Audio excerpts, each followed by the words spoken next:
Casablanca, Morocco, a city alive with whispers and mysteries. Somewhere on its outskirts, under the shroud of a cold, moonless night, two women parked their car in front of a secluded mortuary. It was one of those places far removed from the bustling city, a spot no one dared visit after sundown unless absolutely necessary. From the moment they stepped out of the car, something felt off. The air was too still, too heavy, as though the place itself held its breath. But the women had a purpose. They approached the entrance where a lone night guard sat, half asleep, in his small booth. Without hesitation, they made their offer. "Here's 5,000 dirhams," said one of the women, holding a wad of cash under the flickering light of the guard's lamp. Her voice was steady, but her eyes betrayed an unsettling intensity. "Let us in, and let us touch this food." She gestured to a small, wrapped bundle they carried, with the hand of a corpse. Now, pause for a moment. Anyone in their right mind would question why someone would make such a bizarre request. But in certain circles, whispers about dark rituals and black magic abound. One of these rituals supposedly involves food touched by the hand of the dead. They believe it imbues the food with unnatural energy. Some say power, others say curses. The guard hesitated, his sleepy haze evaporating. He stared at the cash and then at the women. The money was tempting. 5,000 dirhams could pay off debts, maybe buy something nice. After a long silence, he nodded. "Wait here," he muttered, slipping the money into his pocket. "I'll make the arrangements." But when he entered the mortuary, he was faced with a problem. There were no bodies. The place was empty. He stood there, frustrated, until a bold idea struck him.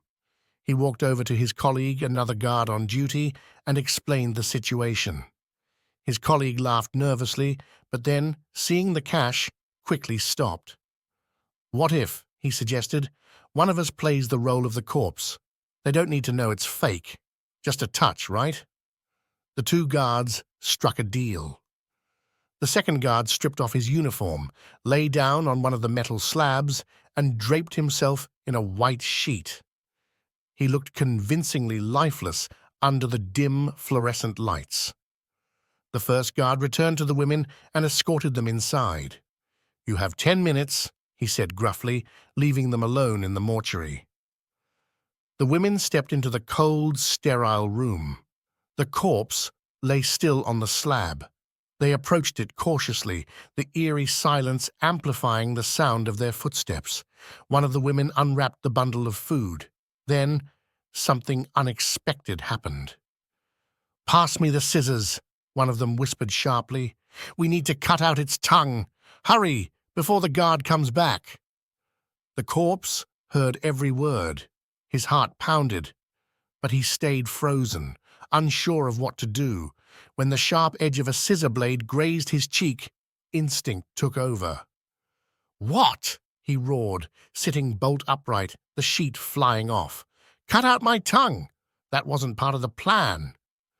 The women's reactions were instant and catastrophic. One froze in place, her mind snapping under the shock. Her eyes widened in terror as she let out a strangled scream before collapsing to the floor, unresponsive.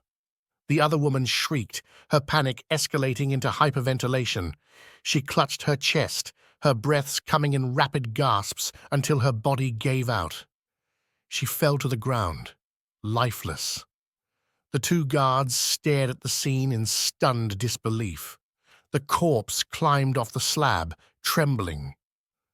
What just happened?" he whispered. The first guard, who had rushed in after hearing the commotion, looked pale as a sheet. "Forget the money," he stammered. "We need to call the police." By the time the authorities arrived, the story had already taken on a life of its own. Whispers spread throughout Casablanca, turning the bizarre incident into a cautionary tale about greed, superstition, and meddling with the unknown. Moral of the story: if someone offers you easy money to do something strange, especially if it involves morgues and bodies, think twice. Some doors are best left unopened, and some requests come with a price far greater than money.